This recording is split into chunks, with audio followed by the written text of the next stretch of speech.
Today's Authors is brought to you by Cailin Asset Management. Long-term success and solutions for each individual client. We deliver service and results.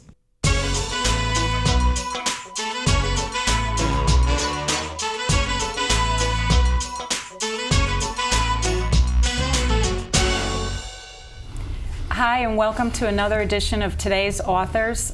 I'm Cailin Brown from the College of St. Rose, and I'm here with our guest, Ed Dague, who has been an anchor on television broadcasts here for 34 years in our market, and most recently has released his new book, 6 and 11, A Television News Anchor's Story. And we are so excited Ed could be with us today. It's nice to have you back on TV, Ed. It's nice to be here. And I have a special interest in Ed's book because my students, my graduate students at the College of St. Rose just recently completed this book for a college reading assignment, and Ed was kind enough to come visit us at school, and we were so happy to get through the book, and then Ed came and visited us, and the students had all sorts of questions for Ed, including you've spent so much of your lifetime in broadcast, and now you're not in broadcast anymore, but what possessed you to sit down and put this down on paper and turn it into a book where you told a story? They did. In a way, the publisher called me and said, journalism professors love to assign outside reading by reporters who are experienced. Can you write me a book kind of outlining what television was like in the early days, the formative days of the first days, really, of television news? When I was there at the time, I didn't realize that that's what was going on. But it was, and so they, in a sense, were the target. I just thought it was a terrific idea. So the book was written with journalism students in mind, which is maybe why there's a little more detail about production than the average reader would want, especially in the first chapter. Yeah, there's a lot of talking about production in this book, yeah. And for anyone who's not familiar with how a television studio works, you get an eye-opening experience about what's involved in producing TV, and especially from back before they had the sort of technology that there is today.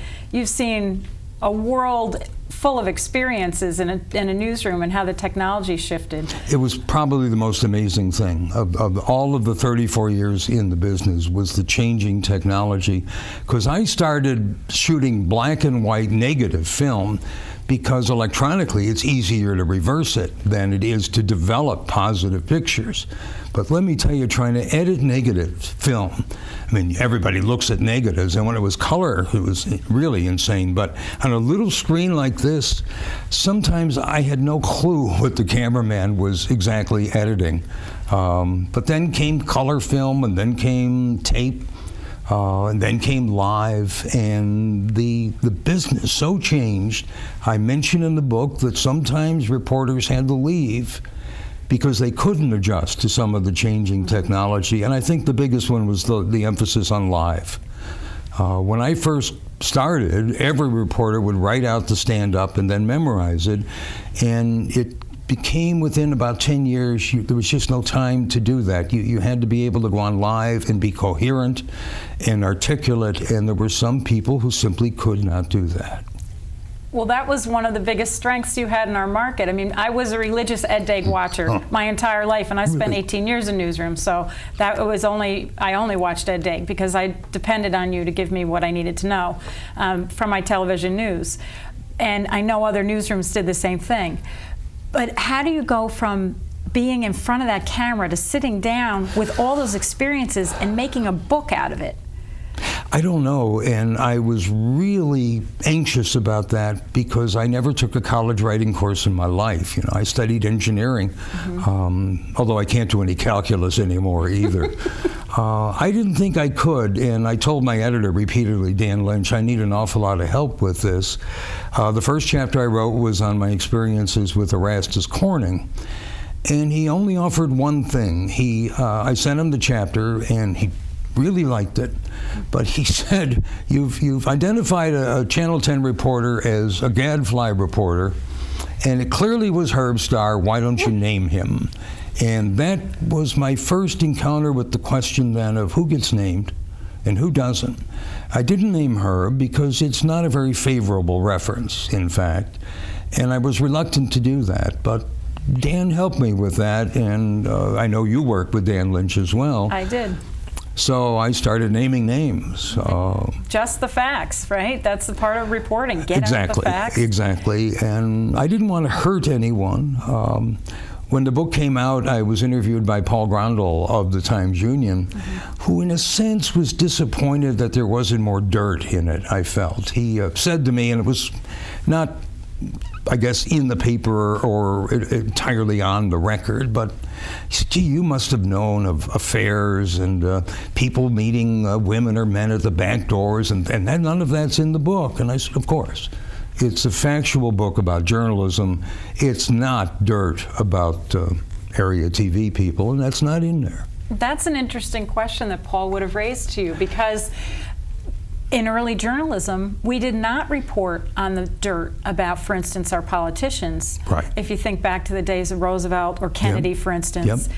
But you also saw that evolve. So when you were delivering the news from the early days until the most recent time when you were delivering the nightly news, how did you sense a change in a way? Oh, yes.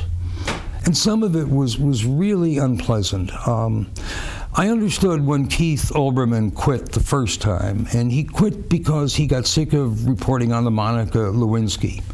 When my good friend and colleague Chris Kapistashi, now Chris Jensen, went to MSNBC, she encountered that as well. It was really at the time of the whole Clinton impeachment, and she told me at the time that there was kind of a comment going around MSNBC that it stood for mostly sex, nobody but Clinton. Oh, no. That bothered a lot of reporters. I was really bothered the night I reported on air, and I guess it had to be, because it was relevant, a comment by Monica Lewinsky that time to get my presidential knee pads, indicating that she had some intent when she went there. And it was a probably important comment, but I was really uncomfortable reporting that sort of thing. But what are you going to do? You know, and much of my last chapter talks about the difficulty of having to give people what they want, because in this capitalist society, journalism has to make money, and that means you have to attract an audience. I also mentioned in the book, though, that I used to tell the staff, if we put together the best television newscast in the history of television and no one watches, we have achieved nothing. So there's this constant battle. You have to attract an audience, but to what extent do you go to attract them? And I know you always, that was a fine line, because, and you talked about it in front of my class as well, that you wanted to make sure people still received some of the information they needed, and you made sure to deliver that. Right. How did you deliver that? With the help of the fellow who's now news director at Channel 13 and who I helped hire as a producer at the time, Eric Hoppel is his name. Eric and I knew what the research said. Consistently, people have no interest in international news, especially, but they have to have some exposure. So we would kind of bury it in the second block. We'd pull them in the door and maybe tease something into the second block that was maybe even had some prurient interest, I don't know. But somewhere in that block we'd slip in some international and national news, knowing they probably weren't looking to hear it, but feeling that they should. And Eric was terrific with that, still is. The consultants may not have liked it, and that's a whole other thing I saw come into the business. When I started, Mega didn't exist, but it was pretty soon thereafter that marketing people started to realize, wow, we can do surveys, we can hold up pictures, we can do focus groups. And I mentioned in the book, there was a time in the business, in particularly the mid to late 90s, where male anchors simply started to disappear, and part of it was anchors who maybe had a receding hairline or something got tired of, in effect, submitting their entire career to a focus group's reaction to things like that. And it became too important. Very famous line by a news director, I think he was in Texas, about hiring attractive women to be reporters. He said, I can teach journalism, but I can't teach pretty. Well, that's a question that comes even in the journalism department and the communications department at St. Rose. One of my colleagues says she was taught early, you have a great face for radio. Right. That's, yes. And she tells the students that. But even our students, too, still think about, do I want to be on air? And initially they come in and they think they want to be an on-air personality, like an Ed Dague. But you talk about in the book how it's not everything it's cracked up to be. No. I mean, you talk about going out in Albany, and we know our small Albany market here. The market is each person knows the other. And it seems, especially if Ed Dague's delivering the nightly news, we know Ed Dague in the grocery store. So here people are going to see you and they're going to remember Ed was on TV and I used to always watch the news. How did you navigate the constant attention by people who live near you, who knew you? Well, friends are one thing, although everyone has the same sort of thing. And there's a very famous story about that when John F. Kennedy was assassinated, one of his best friends was the managing editor of the Washington Post. And he was a friend of Jacqueline Kennedy as well. And I'm failing to come up with his name, but he was the principal in Watergate. But he was very disturbed after the Kennedy assassination when they were discussing funeral arrangements, and Jackie stopped and said to him, "This, of course, is not for publication." And that wounded him. Because everyone is constantly aware that anything they may say to you possibly could wind up on TV or in the newspaper, and that's a difficulty. It's a wall between everyone all the time, and in that case, he was stunned that it was a wall between he and one of his closest friends in the world at a time of great tragedy, and still that wall was recognized. This is not for the paper. I had that too. A lot of friends all the time. I'm going to tell you something, but it's off the record. On the other hand, there was a woman you may have once worked for who was editor of the Troy Record, who on a symposium I was involved in one day, noted that her kids understood they could not tell her anything that had happened in school or in their life because it might wind up in the newspaper. That's extreme. How you draw that line, I don't know. But there's some people like Erastus Corning.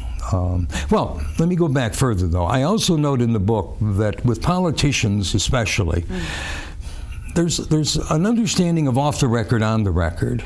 But in television, somehow, they seem to assume if it's not on camera, it's off the record, and that's absolutely not true.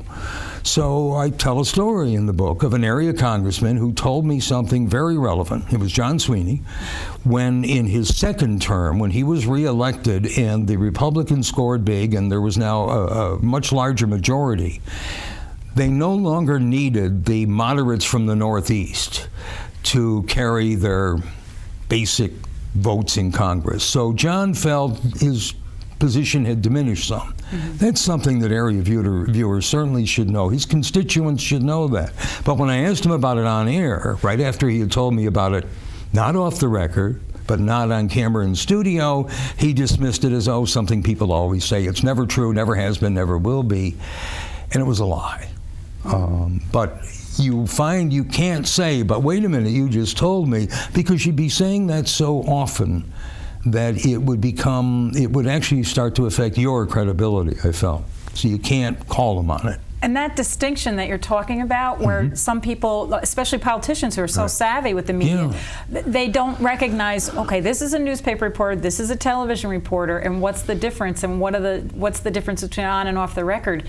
But to confide in a reporter that way and not understand the journalism is an interesting conundrum. And not only that, sitting in the studio where he's about to give an interview, to confide that sort of thing. Now, part of the problem was, and here we go again with friendships, I had known John Sweeney for a very long time, since he was a really young politician in Troy, and I think he felt a friendship there that would prevent me from doing that sort of thing. But no, you're a member of Congress, your sway in Congress has just diminished. You've just told me about it. That's really news. There's just no way around it. Did you always feel that loyalty to the viewers and the citizens that you're talking about when I need to tell this truth? I got into journalism and to television journalism in particular, because I thought it was the most powerful part of journalism, and I wanted to make a difference. So I got in for really ideological reasons. And yes, I always felt that way. I also felt, even though I was very political all the time growing up, very, very staunchly anti-Vietnam War, I knew it was a mistake, but I couldn't let that show because of my own idealism. I understood the concept of objectivity, that people expected it and that it had to be. First, you have to understand what you think in order to be able to keep it out of your writing or your ad-libbing. Right, and the critical reflection you are talking about, I think in watching news now and in reading the news, I feel sometimes it's not the way it was, or there's a reason there's less credibility, and the public has more suspect or is more suspicious of broadcasters and reporters on the newspaper. But you managed to keep that credibility the whole time. Well, a lot of people get into television because they want to be stars, I think, and because it certainly in the older days, and it seemed to be. It seemed to look like it was just a great job and fun and show business and all that. That was never my motivation, so I kind of never fell into that. I also felt I wasn't particularly good looking. In fact, when I quit Channel 6, the general manager I quit later, like 6 months later, said on their air, "Look at what 13 has now. That's a face only a mother could love." Oh, no. And I winced, but kind of understood it. I didn't get into TV wanting to be a star. I got into TV wanting to better inform the public, believing that if they knew more, they would come to their sensibilities about the wrong things America was doing. And you also talk about that in here, that you felt an obligation to people and that you wanted to make sure that you were getting stories out. And you also talk about, and you've done this in classrooms before too, that people should look at the news to get a perspective, but they shouldn't just look at the news. Oh my, yes. I got in trouble with some news directors at the time when they understood what I was saying to the public in speeches. And I also got some favorable response from newspaper people. One guy had told me he had worked for Junior Achievement or something, and at the end he said, "In comes this TV star to grab all the credit," and he said, "I couldn't believe your message," which was, if you only watch television to get your news, please don't vote. You don't know enough. And I got into there about, in that meeting, about how politics influences business, that I don't think the railroads in America were defeated fairly and economically. They lost their position of preeminence in transportation largely because of Eisenhower and the political decision to build a highway system that made truckers become the preeminent system of transport. That is a case where politics and not business really influenced an entire industry. So politics is extremely important to all businessmen, and that was part of my message. Along with, don't just watch television, you have to read. And not just newspapers. At the time, I also said news magazines because they gave you a kind of wider perspective. Newspapers are very narrow, and you can get lost in the minutia of day to day, whereas Time and Newsweek and U.S. News and World Report backed off some, and that was also useful. They largely don't exist anymore. Newsweek is a joke. Yeah, the global perspective that you're talking about, though. Yes. It's hard to find it more. Very hard to find it on the internet now. The internet scares me in the sense that you don't know what's edited for facts even. You can't really be sure of what you're reading unless you're on the website of an established journalistic organization. If you're on the Times website, you can be sure the stuff has been edited and fact-checked and that it's going to be as accurate as the journalist can make it at that time, which is a long way from saying it's absolutely accurate. Yes. Right. Right.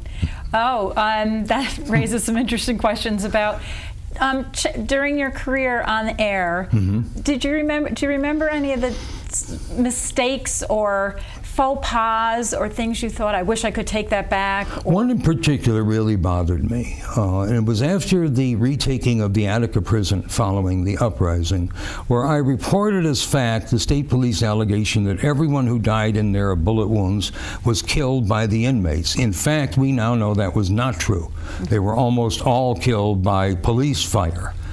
And it bothered me significantly that I wasn't skeptical at the time and simply reported that as fact. And I remember to this day as one case where I accepted something, reported it as fact, when I really shouldn't have. And I'm still bothered by that. Yeah, there are things like that all the time, but that's journalism. Right, that's reporting. Exactly. And that's the things we're trying to teach the students. I mean, through your stories in here and in the classrooms, that you need to go beyond. And a lot of, you don't know, even in today in class, you don't always know who's telling you the truth. So what is your obligation as a news gatherer? You know, what do you think about the people coming up in the field today? What would you suggest to them with this onslaught of technology, the constant battering of a 24/7 news cycle? How would you suggest they focus their goals and what they want to do with the news? Well, there's all kinds of different types of journalism, so it depends on which part you're in. If you're a generalist, which I was, and which you were, by and large, my advice is simply read everything you can. Be interested in everything you can. But if you're a business reporter, then, you know, it's much more narrow, and you have to really read within that field. And again, within that field, everything you can find, every opinion you can find, every contrary opinion you can find, just kind of suck up like a sponge all the opinions and facts you can, and you'd be amazed how they fit together rather remarkably and suddenly to your own surprise when you're writing a story. It just happens. And in a completely other direction, but it's very important that we talk about this, I think, because you wrote about it. Your family and how you came into the news. I mean, your decision to go into television news was unexpected. You were to be a mechanical engineer and attend Rensselaer Polytechnic. I'm sorry, electrical engineer and attend Rensselaer Polytechnic Institute. And your father had a particular feeling about that, but you completely went in another direction and had some resistance. Can you talk about why you decided to include it and more about what happened there? Well, in growing up, I was told the whole time you will be an engineer. Actually, initially my father said, I will only send you to college for one of three things: engineering, medicine, or law. But he later changed that and it became, you will go and study engineering. And it's kind of funny, he had never heard of RPI, and when I was a senior in high school, he had this good friend of his over to talk me out of this. And I still remember the scene because the guy was sitting in our living room having a drink with my father, and my father was talking and turned to me as this guy was sipping, and he said, what's the name of that podunk school you want to go to? And I said, Rensselaer Polytechnic Institute, and the guy went, Jim, I can't even hire people who flunk out of there. Are you kidding me? My father was a graduate of Ohio State and had never heard of RPI. So then he became somewhat enthused about RPI. And when I got there and realized I had never really thought about what I wanted to do, and I hadn't, and I sort of knew that as a senior in high school. I really was wary of that. I knew I had not investigated enough colleges. I had not investigated what I really wanted to do.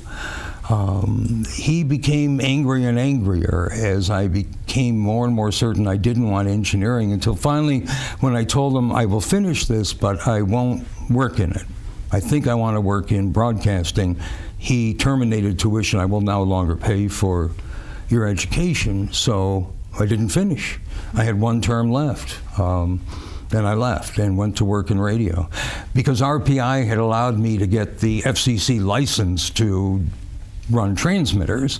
After junior year at RPI, it was a pretty easy test. So radio stations were interested in hiring people who also had the license, because you could do two jobs, not one. And that's how I got into radio. But doing two jobs was something you've done for most of your career, because you talk about in the book how you were producing the news and then you were the anchor. Yeah. How does one handle that? Oh, that was that was about 3 years, maybe a little more. It was exciting. It really was fascinating to do every night. And in one sense, I loved it. And in the other, it was just too much work. It just became an impossible load. I don't know. When I first went, I have the face for radio, so I went to WGY, and I was there less than a year, actually, working next to the television assignment editor, 6 o'clock producer. I was working radio, and the two desks used to be side by side. Well, the TV assignment editor had a falling out with the news director, who one day said, You're now the 6 o'clock producer editor. And I had never done television. I really had never written for a living. I don't know how I did it. I took rundowns and saw what they were, and for the first couple of months was probably inept. I mean, I didn't have a whole lot of idea of what I was doing, but after a while, like everything else, it became much easier to do. I could kind of do it in my sleep. It was still pressure-packed, but it was more interesting than just anchoring. Anchoring can be just reading what someone else has written, which is challenging, but isn't sufficiently interesting. I always like to write. And even all the time at 13, it was terrific. As the technology changed, I could sit in my office, call up the 6 o'clock script, amend anything I wanted, just file it, and away it would go. That technology allowed me to not write everything I was going to read on air, but at least amend it, edit it, be familiar with it, and go with it. So technology was a great help. I was back with the typewriter when we started, and carbon sets. There were typewriters in the Times Union when I got there, and at the Troy Records. We had a sports guy, Bob McNamara, who would not use electric typewriters. He had an old Underwood. He pounded on the keys, and we all wondered what happens when computers come in. Mac adjusted instantly to computers and turned to me 6 months later on set and said, Ed, I would never again work without him. And I was amazed. Here was a guy who couldn't adapt to electric typewriters, but loved computers. They made such a difference. Yeah, the technology has accentuated the news, I think. I feel like things have improved as a result, even though there are drawbacks from the internet. If people are doing their jobs, it seems to facilitate the enterprise. It made television. And I take credit, and it was really me and Steve Bobolis for Live Local Late Breaking. But frankly, Live Local Late Breaking really summed up what I thought television should and could do best. And that instantaneousness of television became more and more available and really allowed us to blossom as a news medium. And Ed Dague, thank you so much. This has been so great. We love this visit today at Today's Author. This is Ed Dague and Cailin Brown. Thank you very much. We appreciate it.